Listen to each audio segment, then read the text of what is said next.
Nestled between the rugged peaks of Monte Pellegrino and Monte Gallo is a place where Sicily's natural beauty and deep history merge seamlessly.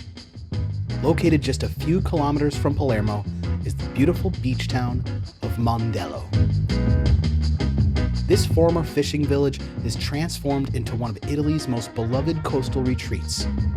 But behind its shimmering waters and luxurious beach clubs lies a story of ancient roots and cultural evolution. Long before Mondello became this beach paradise, it was a marshy, rugged, swampy fishing village.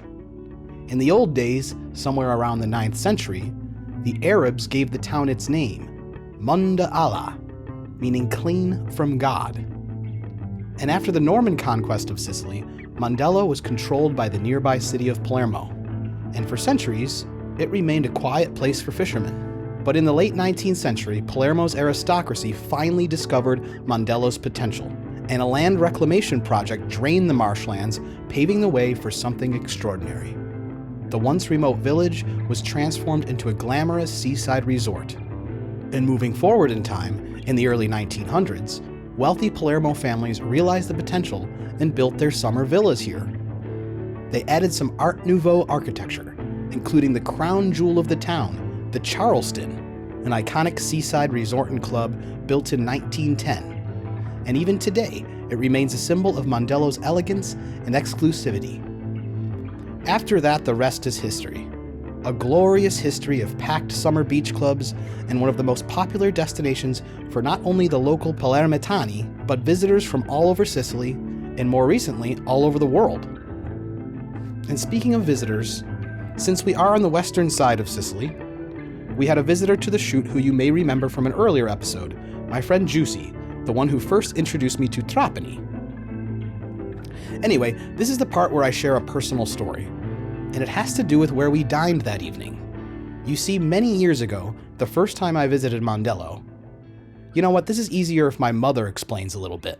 I remember having one of the best dinners in Sicily, in Mondello, where we stayed near the beach.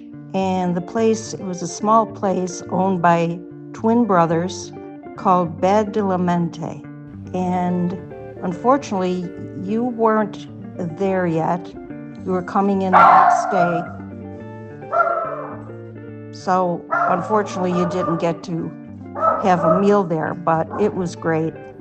About 6 years ago, I came to Sicily on a holiday with my parents, and I met them here in Palermo, in Mondello, but I was 1 day late. So I arrived 1 day later, and I said, what did you guys do yesterday? And they said, we went to this fabulous restaurant. It was just down the street from where we're staying. It was amazing. I was like, well, I'm sorry I missed that. And then we went on a trip for 2 weeks all around Sicily to every place. We ate in every restaurant in every city you could think of. And at the end, we're talking and saying, what was the best meal you had? My parents are like, I really gotta say that first day in Mondello at the Badalamenti place, and I was like, well, I missed that one. That was the one I didn't get to. You missed it. So I've been waiting 7 years to finally come back and taste your food. So I finally made it to Badalamenti. Allora, vi presentiamo questo nostro primo percorso di degustazione, i nostri antipasti, un percorso dove praticamente andiamo a assaggiare tutti i piatti tipici della Sicilia, quindi abbiamo il nostro tortino di melanzane con un cuore di ragusano, il formaggio a pasta fidata della provincia di Ragusa, con una fonduta di parmigiano e vellutata di pomodoro siccagno. Abbiamo la nostra mitica tartare di tonno rosso locale, le bruschette con una stracciatella di burrata e tartare di gambero rosso, un po' di bottarga di favignana e zeste di limone. Una fantastica tartare di orata locale con frutta esotica, i fiori di zucca con crema di ricotta e un pesto alla trapanese senza aglio, e poi il nostro must che è l'arancina di mare, quindi un piatto tipico dello street food palermitano, rivisitata in chiave moderna con frutti di mare su una zuppetta di pomodoro e cozze un po' piccante. Quindi divertitevi. Grazie. Grazie. Buon appetito. So as you can see, these guys did it right, starting us off with this insane antipasti with so much flavor and color and creativity in the kitchen. And of course, we had no problems taking it down. We are just through the appetizers here, and I think we're all in agreement that this is really, really solid. Every dish, I think we had 5 or 6 things on the table, all excellent. The wine is excellent, the olive oil, amazing. It's gonna be hard to top this. I don't know what we're having for a primi, but I'm excited. In a shocking revelation, we were served pasta for our next course. And this was also delightful and flavorful and filled us up good. So Mom, Dad, what can I say? You were right. And I have to go back and note this synergy. If you look at this photo from 10 years prior, you can see my mother eating the same dish and actually sitting at the same table. Wow. And before we go, there's one more thing. And of course, yes, that's the final course, the dolce.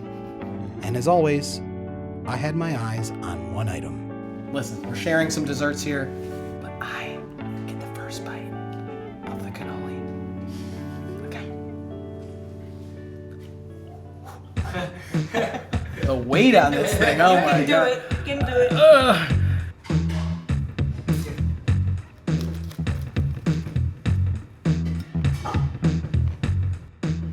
I must say, I think we all must agree, it has been fantastic. I mean, unbelievable. It was worth the wait. Whoa-no! We've eaten at a lot of places. This is one of the best, for sure. Unbelievable. So thank you very much. Thank you very much. Chef, thank you very much. Thank you. Okay. See you next time. Seriously, I need to get back to Mondello. Looks fun, right? Anyway, take care, everyone.